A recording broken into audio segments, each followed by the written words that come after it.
பொறுமை கல்லுன்னு கேள்விப்பட்டிருக்கீங்களா? அது ஒரு மாயக்கல்லு. அந்த மாயக்கல் கிட்ட ஒருத்தர் அவரோட மனசுல படுற எல்லாத்தையுமே சொல்லலாம். அவங்க மனசுல இருக்கிற எல்லாத்தையும் கொட்டி தீர்க்கலாம். அதையெல்லாம் அந்த பொறுமை கல்லுங்கிற அந்த மந்திர கல்லு பொறுமையா கேட்டுக்கிட்டே இருக்குமா. ஒன்ஸ் நீங்க சொல்ல வேண்டிய எல்லாத்தையும் சொல்லி முடிச்ச பிறகு அந்த மாயக்கல் அப்படியே டமார்னு வெடிச்சு செதறுமா. அப்படி அது வெடிச்சு செதறும் போது என்ன அர்த்தம்னா, உங்களோட மன அழுத்தம் மொத்தத்தையும் அந்த கல் எடுத்துட்டு அது வெடிச்சு செதறும். நீங்க மன அழுத்தம் இல்லாம நிம்மதியா வாழலாம். அந்த மாயக்கல்லுக்கு பேர் தான் பொறுமை கல்னு பேரு. தி பேஷன்ஸ் ஸ்டோன்னு அதுக்கு ஒரு பேர் உண்டு. தி பேஷன்ஸ் ஸ்டோன் அப்படிங்கிறது தான் இந்த படத்தோட பேருமே கூட. 2012 வந்த ஒரு பெர்ஷியன் மொழி படம். இந்திய நாட்டின் சார்பா ஸ்லம்டாக் மில்லியனர்னு ஒரு படம் போய் ஆஸ்கார் அவார்டு வாங்குச்சு. அப்புறம் நம்ம ட்ரிபிள் ஆர் படம் கூட போய் சில ஆஸ்கார் அவார்டை வாங்குச்சு இந்தியாவோட சார்பா. அதே மாதிரி ஆப்கானிஸ்தானோட சார்புல ஆஸ்கார் அவார்டுக்காக பரிந்துரைக்கப்பட்ட படம் தான் இந்த படம். அப்படி என்ன இருக்குன்னு இந்த படத்தை ஆஸ்கார் அவார்டு உட்பட பல அவார்டுகளை வாங்கணும்னு நம்பி அந்த நாடு அனுப்பிச்சிச்சு. அப்படி என்ன அந்த படத்துல அவங்க கதையில எடுத்து சொல்லி இருக்கிறாங்க, இதைத்தான் நாம இன்னைக்கான இந்த கதையில பார்க்க போறோம். ரொம்ப ஃபாஸ்டா ஒரு 20 நிமிஷத்துக்குள்ள கதையை முடிக்க பாக்குறேன். இந்த படத்தோட ஸ்டார்டிங் சீன்ல ஒரு ஹீரோயினை காட்டுறாங்க. நம்ம படத்தோட ஹீரோயின் இவங்க தான். ஒரு 30க்கு மேல வயசு இருக்கும். ஒரு 30ன்னு வச்சுக்கோங்களேன். இவரோட புருஷனுக்கு 45-48 வயசு இருக்கும்னு நினைக்கிறேன். அவர் இப்போ கிட்டத்தட்ட ஒரு கோமா ஸ்டேஜ்ல கிடக்கிறார். சண்டையில அவரோட கழுத்து பகுதியில தோட்டா இறங்கி இருக்குது போல தெரியுது. அப்பயே நடபணம் ஆயிட்டார். ஆனா இப்படி நடபணமா கிடக்கிற மனுஷனை காப்பாத்தி எப்படியாவது அவரை உயிரோட வச்சுக்க முடியாதான்னு காத்து கிடக்குறாங்க இவங்க. அந்த ஏரியால போதகர் ஒருத்தர் இருக்கிறாரு. முல்லா அப்படின்னு கூப்பிடுறாங்க. அவர் ஏதோ சில மந்திரிச்ச சில ஐட்டங்களை கொடுத்து இதெல்லாம் அவருக்கு பூசி விடு சரியா போயிடுன்னு சொல்லியிருக்காரு போல. ஓத சொல்லியிருக்காரு போல. 2 வாரத்துல உன் புருஷன் பேசிடுவார்னு சொல்லியிருக்காரு போல. இவளும் நம்பி என்னென்னமோ பண்ணி பாத்துருக்கா. இப்ப வரைக்கும் புருஷன் நகண்டபாடே இல்ல. அப்புறம் எப்படி பேசுறது? அவர் சொன்னாருன்னு சொல்லிட்டு விடாது தொழுக ப்ரே பண்ணிக்கிட்டு தான் இருக்கிறாங்களே தவிர நல்ல விஷயம் நடந்தாப்புல தெரியல. இவரோட புருஷனுக்கு சக்கரை உப்பு இத தண்ணியை நல்லா கலந்து அந்த சக்கரை தண்ணியை தான் குடிக்கிறதுக்காக வாயில அப்படியே நாக்கு ஓரத்துல உள்ள தள்ளி வச்சிருவாங்க. சொட்டு சொட்டா அந்த தண்ணி உள்ள போயிட்டே இருக்கும். ஏன்னா இவரால் சாப்பிட முடியாதுல்ல. குளுக்கோஸ் ஏத்துறாப்புல சர்க்கரையை எப்படி அந்த அம்மா ஏத்திக்கிட்டு இருக்குது. புருஷனை எப்படியாவது வாழ வைக்கணும்னு பாத்துக்கிட்டு இருக்குது. இவங்களுக்கு 2 பெண் குழந்தைங்க வேற. சாப்பிடறதுக்கே இப்ப கஷ்டம். யாருக்கிட்டையாவது உதவி கேட்கலாமேன்னு வெளியில போனா அதே சமயம் பிரெஞ்சுக்காரர்களுக்கும் ஆப்கானிஸ்தானுக்கு நடுவில் யுத்தம் நடந்துகிட்டு இருந்ததுனால ஏதாவது பரபரப்பா அங்க ஏதாவது சண்டை நடந்துகிட்டு இருக்கும். துப்பாக்கியோட ஆட்கள் போயிட்டு வந்துகிட்டு இருப்பாங்க. புருஷனுக்கு மருந்து வாங்கி கொடுக்கணுமேனு மருந்து வாங்க போனா பழைய கடனை கொடு அப்பதான் மருந்து கொடுக்க முடியுங்கிறாரு மெடிக்கல் ஷாப்ல இருக்கிறவர். எல்லாத்தையும் வந்து தான் புருஷன் கிட்ட சொல்லுவா. மெடிக்கல்காரன் கடனை கொடுத்தா தான் மருந்துட்டான். பரவாயில்ல, எப்பவும் போல நானு உப்பையும் சர்க்கரையும் கலந்து உங்களுக்கு நான் கொடுக்குறேன். உங்களை எப்படியாவது பழக்க வச்சிருவேன்னு பேசிட்டு இருக்கிறேன். என்னோட ஆன்ட்டியை நான் பார்க்க போறேன். ஏதாவது பண உதவி கேட்க போறேன். பணம் இல்லாம நம்மளால சமாளிக்க முடியாது. நான் போயிட்டு வரட்டுமா அப்படின்னு கேட்கிறேன். அப்புறம் தான் சி நான் ஒருத்தி, நீங்க எங்க பதில் சொல்ல போறீங்க?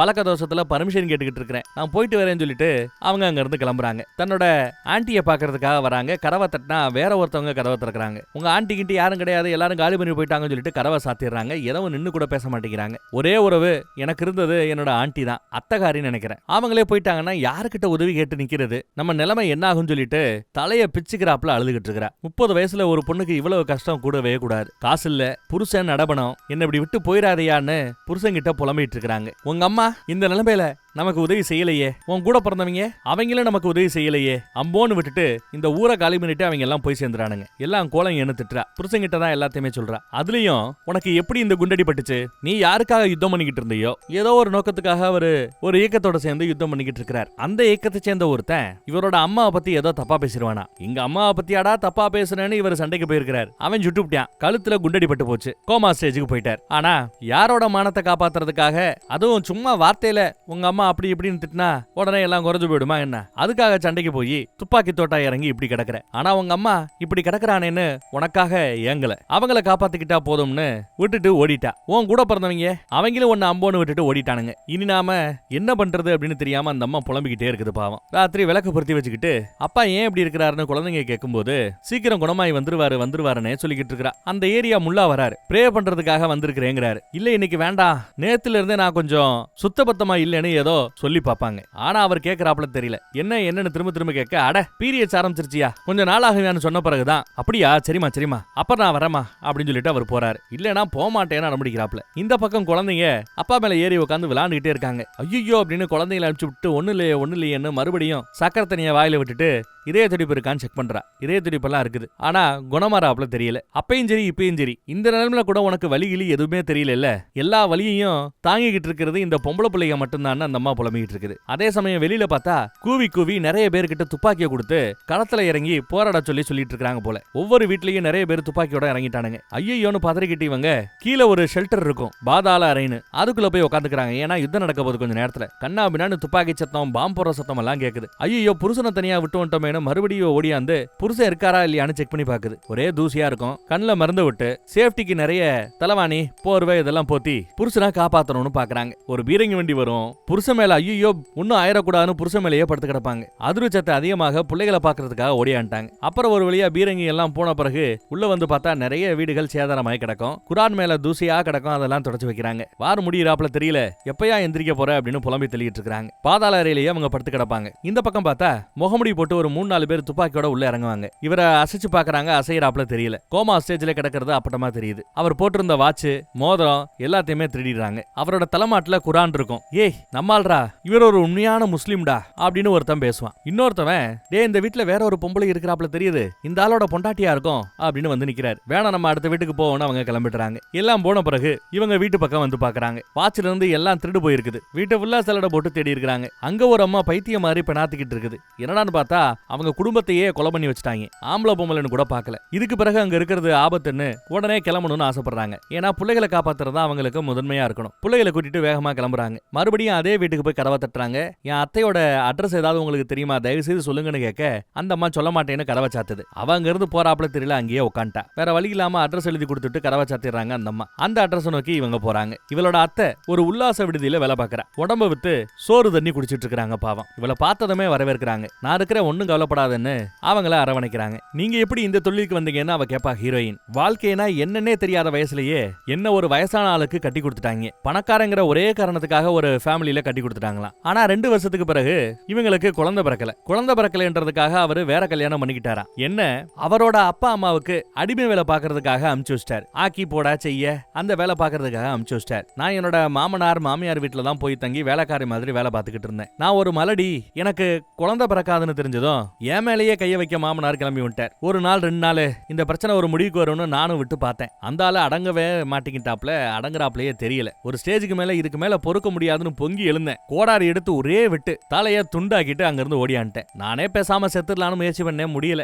அப்புறம் சோத்துக்கு வழி இல்லாம இப்படி உடம்ப வித்து பொழப்பு நடத்துறதா புலம்பி தெளிட்டு இருக்காங்க அத்தை. இந்த கதையெல்லாம் கேட்டுட்டு அந்த கதையும் சேர்த்தே தான் புருஷன்கிட்ட இவ வந்து அடிக்கடி வந்து சொல்லிட்டு இருக்கா. இந்த பக்கம் யோ உன் கூட பிறந்தவங்க எல்லாம் எப்படா நீ சாவ, ஒரு கால் நீ செத்துட்டேன்னா என்ன கட்டிக்கலாமேன்னு அவங்களுக்குள்ள போட்டி இருந்ததா. நீ செத்தா நல்லா இருக்குன்னு கூட அவங்க பேசிட்டு இருந்தானுங்க. ஆனா நீ உயிரோடும் இல்ல சாகவும் இல்லைங்கிறப்பல இப்படி கோமால கிடப்பேன்னு அவங்க எதிர்பார்க்கல, விட்டு போயிட்டானுங்க. 3 வருஷத்துக்கு முன்னாடி யுத்தத்துக்கு போறேன் போராட போறேன்னு நீ கிளம்பிட்ட. அவங்க தொல்லை தாங்கல தெரியுமா.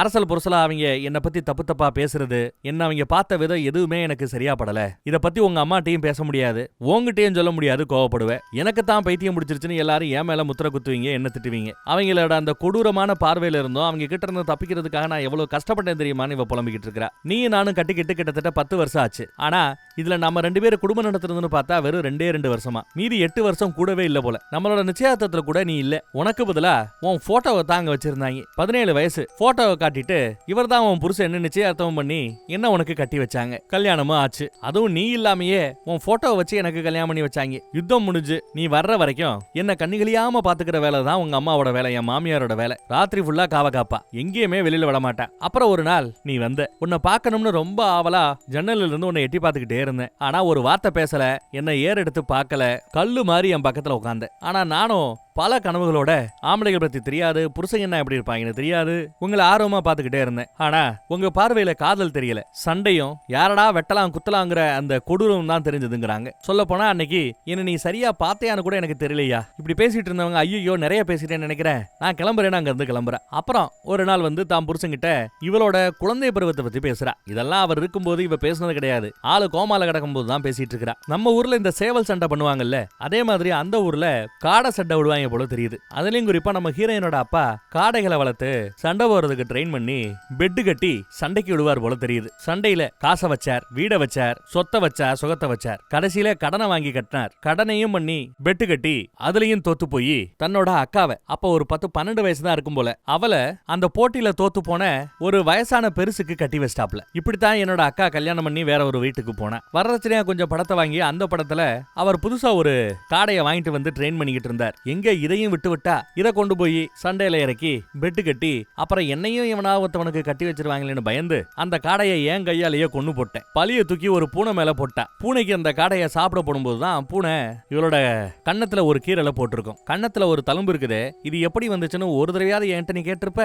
கேட்டதே இல்ல. ஆமா, இதெல்லாம் அதுக்கு ஒன்ட்ட நான் பேசிட்டு இருக்கிறேன். இதெல்லாம் இது வரைக்கும் நான் யார்கிட்டயே சொன்னதில்ல தெரியுமா? என் அத்தைட்ட கூட சொன்னதில்ல. என்னத்த நீ எனக்கு பெருசா சுகத்தை கொடுத்து விட்ட? பேசாம நீ செத்து போன்னு சொல்லி அந்த சுகர் தண்ணி வாய்க்குள்ள விட்டுருந்தால அதை புடுங்கி போட்டுட்டு அங்க இருந்து கிளம்பலாமேன்னு கிளம்பிடுறாங்க. வீட்டுக்கு வந்தாச்சு, எங்க அத்தை வீட்டுக்கு. மனசு கேட்கல. என் புருஷன்கிட்ட நான் எல்லாத்தையும் பேச ஆரம்பிச்சிட்டேன். ஒரு கல்லு மாதிரி உட்காந்து எல்லாத்தையும் கேட்டுட்டு இருக்கிறதா இவ எடுத்து சொல்ல, அப்பதான் அத்தகாரி, என்னோட அப்பா சின்ன வயசுல எனக்கு ஒரு கதை சொல்லி இருக்கிறார். பொறுமை கல்லுன்னு ஒரு மந்திர கல் இருக்கான். அந்த மந்திர கல்லு கிட்ட பொண்ணுங்கெல்லாம் அவங்க மனசுல இருக்கிற குறையெல்லாம் சொல்லுவாங்க, மனசுல படுற விஷயங்கள் எல்லாம் சொல்லுவாங்க, பாவத்தை பண்ணதை எல்லாத்தையும் கொட்டி தீப்பாங்க, மன அழுத்தத்தை எல்லாம் கொட்டி தீப்பாங்க. அந்த கல்லு எல்லாத்தையும் கேட்டுட்டு எல்லாம் சொல்லி முடிச்ச பிறகு கல்லு வெடிச்சிருமா. அப்படி கல்லு வெடிச்சிருச்சுன்னா உன்னோட மனப்பிரச்சனை எல்லாம் தீந்துருச்சுன்னு அர்த்தம், மன அழுத்தம் கம்ப்ளீட்டா போயிடுச்சுன்னு அர்த்தம். இப்படி சொல்லி இருக்கிறா. யாரு? இவங்க அப்பா சொல்லி இருக்கிறாரா. சோ அந்த கல்லு மாதிரி உன் புருஷன் நினைச்சுக்கிட்டு எல்லாத்தையும் சொல்லு, உன் மனசுல இருக்கிற பாரம் குறையட்டும் அப்படின்னு சொன்னதும் அடுத்த நாள் விறுவிறுன்னு கிளம்பி இங்க வந்து பார்த்தா புருஷன் உயிரோட தான் இருக்கிறாப்ல. உடம்பெல்லாம் தொடச்சு விட்டு ட்ரெஸ் எல்லாம் மாத்தி விட்டு நசு பண்ற எல்லா வேலையும் பண்ணி, ஐயா ஒரு இடத்துல கூட நான் உன்னை பாசமா நான் முத்தம் கொடுத்ததே இல்ல உனக்கு, இப்ப கொடுத்துக்கிட்டுமான்னு நெத்தியில உதட்டுல எல்லாம் முத்தம் கொடுக்குறா. அப்பெல்லாம் கொடுக்குற தைரியம் இல்ல, நீதாயா என்னோட பொறுமை கல்லு அப்படிங்கிறாங்க. அப்பப்ப திடீர்னு ஒரு பேனிக்கு வரும், பேனிக் மோடு வரும், அப்புறம் மறுபடியும் நார்மல் மோடுக்கு வந்து பேச ஆரம்பிப்பாங்க. நமக்கு கல்யாணமான புதுசுல அடுத்த சில மாதங்கள்லயே என்ன மலடின்னு உன்னோட அம்மா என் மாமியாரு பேச ஆரம்பிச்சிட்டா தெரியுமா உனக்கு? எப்ப பார்த்தாலும் என்ன விசேஷம் இல்லையா, என்ன விசேஷம் இல்லையான்னு நோண்டிக்கிட்டே இருப்பா. ஏன் காதுபடையே பேசாம வேற ஒரு பொண்ணை உனக்கு கட்டி வச்சிடலாமான்னு கூட பேசிட்டு இருந்தாங்க. அப்படி ஒரு முடிவெடுத்து உனக்கு வேற ஒரு கல்யாணம் பண்ணிட்டாங்கன்னா என்ன விரட்டி விட்டுருவாங்க. என்ன பெத்த குடும்பமும் என்ன ஏத்துக்காது, என்ன நீங்களும் விரட்டி விட்டுருவீங்க. அப்புறம் போக்கடம் இல்லாம போயிடும். என் இருப்பை தக்க வைக்கிறதுக்காக நான் என்ன பண்ண தெரியுமான்னு பேசிட்டு இருப்பாங்க. அதுக்குள்ள பார்த்தா அந்த முல்லாங்கிறவர் வந்து நிறைய ராக்கெட் பாம்புல போது வீட்டுக்குள்ளேயே சேஃபா இருன்னு சொல்லிட்டு போறார். உடனே இவங்க நிறைய தலைவாணி எல்லாம் எடுத்து அவருக்கு பாதுகாப்பா அடுக்கி வச்சுட்டு அத்தையை நோக்கி அத்தை வீட்டை நோக்கி போயிடுறாங்க. ஆனாலும் இந்த அம்மாவுக்கு மனசு கேட்காம திரும்ப வர்றா. வீடு வீடா சோதனை பண்றாங்க. உன்னை பார்த்துட்டாங்கன்னா நீ அவங்களுக்கு எதிராக இதுக்கு முன்னாடி சண்டை பண்ணவங்கன்னு தெரிஞ்சிருச்சுன்னா பிரச்சனை ஆயிடும் அப்படின்னு சொல்லி புருஷன் அங்க இருந்து பக்கத்துல இருக்கிற ஒரு குறுகலான இடத்துக்குள்ள கொண்டு போய் அங்க அவரை போட்டு அவருக்கு தேவையான சக்கரை தண்ணியை கொடுத்து சுத்தி துணி வச்சு தலைவாணிகளை போட்டு போர்வை போட்டு அழகா மூடி சேஃப் பண்ணிட்டு அங்க இருந்து கிளம்பலான்னு பார்த்தா துப்பாக்கியோட ஒருத்தன் அங்க வந்துட்டாங்க. ஒரு வயசான ஆளு பாதுகாப்புக்காக கையில ஒரு கத்தி எடுத்து வச்சுக்கிட்டா. அதான் அவன் கவனிக்கல. ஜன்னல் வெளியில அடிக்கடி எட்டி எட்டி பாக்குறாரு. அந்த பெரியவருக்கு சேவகம் பண்றதுக்கான ஒருத்தன் கூடவே இருக்கிறான். அவனை கூப்பிட்டு வெளியில பாதுகாப்புக்காக நிக்கணும், போய் நில்றா அப்படின்னு சொல்லிடுறாரு. சின்ன பையன் வெளியில பாதுகாப்புக்கு நிக்க சொல்றாரு. சத்தம் கேட்டா இங்க வரக்கூடாதுங்கிறாரு. அப்ப என்ன அர்த்தம்? பெருசு பாயறதுக்கு தயாராயிட்டாருன்னு அர்த்தம். ஆமா, யார் நீ? உன் புருஷன் எங்க? உன் பிள்ளைய எங்க அப்படின்னு எல்லாம் விசாரிக்க, பிள்ளைங்க எல்லாம் என்னோட அத்தை வீட்டுல இருக்கிறதா எடுத்து சொல்றா. இங்க என்ன பண்றேன்னு கேட்டா, வேற வழி இல்ல, ஏதாவது சம்பாதிச்சானும்ல, அதனால வேற வழி இல்லாம என் பிள்ளைகளுக்கு சோறு ஊட்டுறதுக்காக உடம்ப வித்து சம்பாதிச்சுட்டு இருக்கிறதா சொல்லுவா. அதை கேட்டதும் அந்த பெருசுக்கு வரும் பாருங்க கோவம். சீ பாவி, இன்னும் கொஞ்சம் கெட்ட வார்த்தையில திட்டுறாரு. உன்னெல்லாம் கல்லால் அடிச்சு கொல்லணும், சுட்டு கொல்லணும் அப்படி இப்படின்னு பேசுவாரு. வேண்டாம், என் பிள்ளைகளுக்காவது என்ன உயிரோட வைங்க அப்படி இப்படின்னு இவ கத்துவா. பின்னாடி கத்திய வேற வச்சிருக்கா. சீ உன்னை தொட்டாலே பாவம் சொல்லிட்டு அவரு ஓடிடுறாரு. அப்புறம் தான் அவளுக்கு நிம்மதி பெருமூச்சே வரும். அத்தை கிட்ட வந்து நடந்ததை சொல்லுவா. அவசரத்துல துப்பாக்கியை இறுக்கி பிடிச்சல, சாரி கத்தியை இறுக்கி பிடிச்சதுல கையில லைட்டா அடிபட்டு இருக்கும். மருந்து போட்டு விடுறாங்க அத்தை. நல்ல வேலை கரெக்டா சொன்ன. ஒரு கால் நீ இந்த மாதிரி உடம்ப வித்து பொழப்பு நடத்துறவன்னு சொல்லாம ஹவுஸ் ஒய்ஃப்னு சொல்லி இருந்த பெருசு பாஞ்சிருக்கும். அவங்க பாயிரதே தப்பு, அதுலயும் லாஜிக். ஹவுஸ் ஒய்ஃபா இருந்தா பாஞ்சிருவாங்க. இந்த மாதிரின்னு சொன்னா கல்லால் அடிச்சு கொள்ளுவாங்களாம். பாயிரதுக்கு அவங்களுக்கு கல்லால் அடிக்கிற தண்டனை எல்லாம் இல்ல, ஆனா பொண்ணுங்களுக்கு மட்டும் கல்லால் அடிச்சு கொள்ற தண்டனை. அடுத்த நாள் வந்து புருஷனுக்கு மருந்தெல்லாம் ஊத்தி விட்டு கண்ணுல மறுபடியும் சக்கரை தண்ணி எல்லாம் வச்சு அழகா புருஷனை நல்லபடியா பாத்துட்டு இருக்கா. அன்னைக்கு அங்கேயே படுத்துறா. ரொம்ப டயர்டா இருக்குன்னு படுத்துறா. காலையில விழிஞ்சதும் எந்திரிச்சு பாக்குறா. பார்த்தா வெளியில அந்த பெரியவர் கூட ஒரு சின்ன பையன் இருந்தான்ல, அவன் வந்து நிக்கிறான். என்னடா உனக்கு வேணும்னு இவ கேப்பா. எவ்வளவுன்னு அவன் வந்து கேக்குறான். என்னடான்னு பார்த்தா கொஞ்சம் பணம் சம்பாதிச்சு வச்சிருக்கான். அந்த பணத்தை தூக்கி போட்டு அங்கேயே அவன் மேல பாஞ்சிடறான். அடுத்த சில நிமிஷத்துல பாஞ்சிட்டியா போதுமா விலகி போன்னு இவ விலகி வர்றான். அந்த பையனுக்கு இதுதான் முதன் முறை போல. இந்த அனுபவம் எல்லாம் அவனுக்கு புதுசு. துப்பாக்கி எடுத்துட்டு விறுவிறுன்னு கிளம்பிடுறான். இவ உட்காந்து ஓன அழுவா. பக்கத்துல பார்த்தா அவன் வீசி எறிஞ்ச பணம் எல்லாம் அப்படியே காத்துல பறக்குது. குளிக்கும் போதெல்லாம் ரொம்ப அருவருப்பா ஃபீல் பண்ணுவா. அன்னைக்கு ஃபுல்லா மூட வீட்லயே தான் இருக்கிறாங்க. அப்புறம் புருஷன் கிட்ட மறுபடியும் பேச ஆரம்பிக்கிறாங்க. கல்யாணமான புதுசுல புதுசுல இவங்களுக்கு வயசு கம்மி, அவருக்கு வயசு கூட. கொரட்டை விட்டு தூங்கிட்டே இருப்பாப்ல. இவளுக்கு நிறைய ஆசைபாசம் எல்லாம் இருக்கும். ஆனா எல்லாம் கொரட்டையில அப்படியே போய்கிட்டு இருக்குது. ஆசையை தீர்த்துக்கிறதுக்கு என்ன வரணும்னு தெரியாது. பொம்பளைங்க வாழ்க்கை எவ்வளவு கஷ்டம் தெரியுமான்னு புலம்பிக்கிட்டு இருப்பா. அதே சமயம் நம்ம முல்லா வீட்டு வாசல வந்து நிக்கிறாப்ல. மறுபடியும் தனக்கு பீரியட்ஸ்னு சொல்லி நான் சுத்தவத்தமா இல்லைன்னு சொல்லி திரும்ப அனுப்பிச்சிட்டாங்க. முல்லா கிட்ட மட்டும் போய் சொல்லல, உங்ககிட்ட கூட நான் போய் சொல்லி இருக்கிறேன். நம்மளோட முதராத்திரி அன்னைக்கு சொல்ல போனா இவங்களுக்கு அந்த பீரியட்ஸ் டைம். ஆனா அதையெல்லாம் சொல்லாமையே புருஷன் கூட குடும்பம் நடத்தி இருக்காங்க. இவளோட அத்தையோட அட்வைஸ் தான் அது. இதெல்லாம் சொல்லாத, சும்மா குடும்பம் நடத்து. ஏன்னா அவங்க கிட்ட ஏதோ ஒரு நம்பிக்கை இருந்திருக்குது. அங்க இருக்கிற ஆம்பளைங்கள நிறைய பேர் ரத்தம் பார்த்தாதான் கன்னி பொண்ணுன்னு நினைப்பாங்களாம். ரத்தம் பார்க்கலன்னா கேரக்டரை தப்பா பேச ஆரம்பிச்சிருவாங்களாம். அதுக்கு பயந்துகிட்டு இப்ப ஏற்பட்ட ஒரு பிளான். அப்புறம் அந்த பயம் ஒருத்தவன் காசு கொடுத்துட்டு போனான்ல, அந்த காசை வச்சு கொஞ்சம் மருந்து, தண்ணி இதெல்லாம் வாங்கி இந்த தடவை கொஞ்சம் குளுக்கோஸ் போட்டு வர ரேஞ்சுக்கு காசு கிடைச்சிருக்கு. குளுக்கோஸ் போட்டு விடுறா. சாப்பாடு வாங்கிட்டு வந்திருக்கிறேன், அந்த காசை வச்சுதான் வாங்கினேன்னு சொல்லிக்கிட்டு இருப்பா.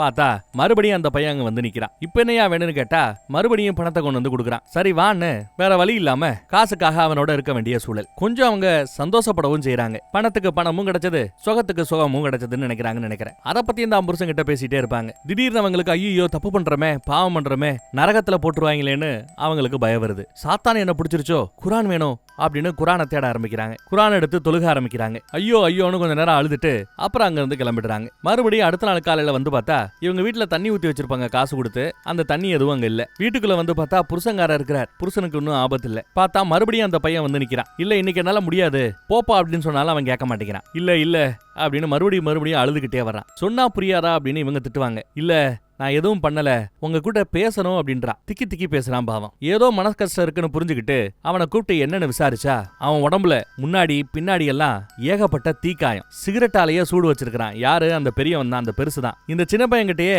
அவரு பாஞ்சிருக்கிறாரு போல தெரியுது. ஒரு அடிமை மாதிரி இத்தனை நாளா இவனை பயன்படுத்தி இருக்கிறான்னு தெரியுது. ச்சே, இப்படியும் மனுஷங்க இருப்பாங்களா, இறக்கம் இல்லாதவங்கன்னு அந்த பெரியவரை திட்டி தீர்த்துக்கிட்டு இருக்கிறா. அனாத பையனை எடுத்து வளர்க்குறேங்கிற பேர்ல இப்படி தினமும் சித்திரவதை பண்ணிருக்காங்களே. எங்களை மாதிரி பொண்ணுங்களுக்கு மட்டும்தான் பிரச்சனை நினைச்சா கடைசியில இந்த மாதிரி சின்ன பசங்களுக்கு பிரச்சனை இருக்கேன்னு அவனுக்கும் சேர்த்து இந்த பொண்ணு அழுகுது பாவம். அப்புறம் அத்தையும் இவளும் நிறைய மதம் சம்பந்தப்பட்ட விஷயங்களை பேசுவாங்க. அதெல்லாம் கொஞ்சம் நான் ஸ்கிப் பண்ணிக்கிறேன். ஆனா அவங்க பேசிக்கிட்டதுல ஒரு சாராம்சம் என்னன்னா, கடவுளின் தூதுவர்கள்னு அவங்கள ஏகப்பட்ட தூதுவர்கள் வந்திருக்காங்க. கடவுளின் தூதுவராக வந்த அத்தனை பேருமே ஆம்பளைங்க.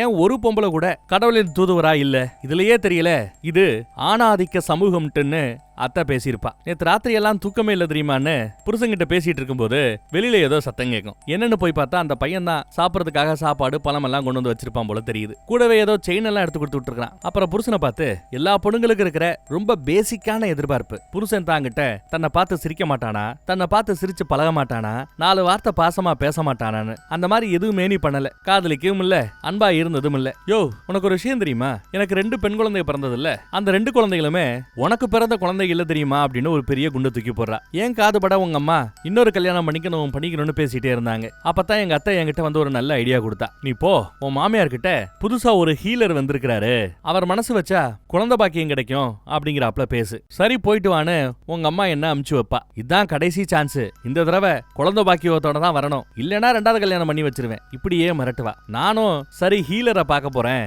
குழந்தை பாக்கியம் கொடுக்கற சாமியை பார்க்க போறேன்னு சொல்லிட்டு கிளம்புவேன். ஆனா என்ன நடக்கும் தெரியுமா, இவங்களோட அத்தை உல்லாச விடுதியில தானே வேலை பார்க்கறாங்க. அங்க இந்த மாதிரி டீலிங் எல்லாம் அரேஞ்ச் பண்ணி கொடுக்கிற ஒரு புரோக்கர் இருப்பான். அந்த புரோக்கர் தான் ஐயோ பாவம்னு இவளுக்கு குழந்தை பாக்கியத்தை கொடுத்தவர். பிரகரன் ஆனதுமே மாமியாரு அந்த இன்னொரு கல்யாணம் பண்ணி வைக்கிறங்கிற மேட்டரை சொல்லவே இல்லை. அந்த வார்த்தையை அடுத்து எடுக்கல. மாமியாரோட வாயை அடைக்கிறதுக்காக எவ்வளவு பெரிய ரிஸ்க் எடுத்திருக்கான்னு பாருங்க. குழந்தை பிறந்த 2 வருஷம் பேசாம இருந்துச்சு உங்க அத்தா. அப்புறம் மறுபடியும் அடுத்த குழந்தை அப்படின்னு பிரச்சனையை கிளப்பிச்சு. மறுபடியும் நான் குழந்தை பாக்கியத்தை வேண்டி போக வேண்டியதாகி போச்சு. இப்படி பேசிக்கிட்டு இருக்கும் போது டப்புன்னு பார்த்தா புருஷன் முழிச்சிட்டான், கண்ணு திறந்துட்டான். மறுபடியும் உயிரோட வந்துட்டீங்களா அப்படின்னு இவ சந்தோஷப்படுவா. ஆனா அந்த ஆளு உசுறு வந்ததுமே இவ்வளவு காலமா உசுரை காப்பாத்தி புடிச்சு வச்சிருந்தது இவதான். அவளோட கழுத்தையே புடிச்சு நெரிச்சு கொலை பண்ண பாக்குறார். சாகர திருவாயில ஏதாவது கிடைக்குமான்னு கையை அலபாயும். அன்னைக்கு ஒரு நாள் ஒரு கத்தி எடுத்து வச்சா பாத்தியா, நல்ல வேலை அதே கத்தி அந்த இடத்துல இருக்கும். அந்த கத்தி எடுத்து தான் புருஷனை கொன்னு ஒரு வழியா அவங்க உசுரை காப்பாத்திட்டாங்க. அதே சமயம் இந்த பக்கம் அந்த பையன் ஜன்னல் வழியா எட்டி பார்ப்பான். அந்த பையனை பார்த்துட்டு அவளோட உதடு சிரிக்கும், ஆனா கண்ணுல இருந்து மட்டும் கண்ணீர் ஒலிக்கிட்டே இருக்கும். உதடு சிரிக்கும், ஆனா கண்ணு மட்டும் கலங்கிக்கிட்டே இருக்கும், கண்ணீர் ஊத்திக்கிட்டே இருக்கும். அந்த கண்ணீரோடையே படமும் இந்த இடத்துல முடிஞ்சிருது. இந்த படத்தை பத்திய உங்களோட ஒப்பீனியன் சரியோ தப்போ, இல்ல படத்துல இருக்கிற பிரச்சனைகள் இதை தப்பா காட்டியிருக்காங்கன்னு நீங்க நினைச்சீங்கன்னா அதை பத்தியும் கமெண்ட்ல சொல்லலாம். மத்தவங்க இந்த கமெண்ட்டை பார்த்து எது தப்பு சரிங்கிறது தெரிஞ்சுக்கிட்டோம். வேற ஒரு நல்ல படத்துல மறுபடியும் சந்திப்போம். தேங்க்யூ.